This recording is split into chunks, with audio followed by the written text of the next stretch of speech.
Mental. అమ్మా శౌర్య, అక్క, college కి టైం అయిపోతుంది. లంచ్ బాక్స్ రెడీనా? ఎప్పుడూ రెడీ. తను మా చెల్లెలు శౌర్య, డిగ్రీ ఫస్ట్ ఇయర్ చదువుతోంది. హాయ్. మా లాస్ట్ తమ్ముడు వైష్ణు, డిప్లొమా చేస్తున్నాడు.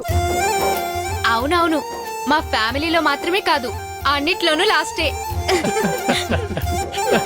అక్క, ఏయ్, నీకు అలా అనొద్దని చెప్పానా? ఇప్పుడు నేనేమన్నానక్క?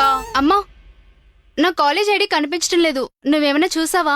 నీకు కళ్ళు కనిపించవు కదే, అందుకే ఎంత వెతికినా కనిపించట్లేదు. నీకే కళ్ళు సరిగ్గా కనిపించవరా? అందుకే పుస్తకాల్లో ఏం చదువుతున్నావో తెలియక పరీక్షల్లో ఏదోదే రాసి ఫెయిల్ అయిపోతుంటావు. పిచ్చోడా. ఆ నువ్వు పెద్ద తెలివైందాను మరి, అందుకే ఐడి ఒక చోట పెట్టి ఇంకో చోట వెతుకుతున్నావు. నీ బ్యాగ్ లోనే ఉంది, తీసుకో.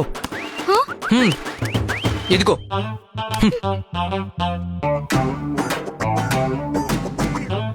శౌర్య, నువ్వు హుషారుగానే ఉంటావు కదే, ఇదేలా మర్చిపోయావు?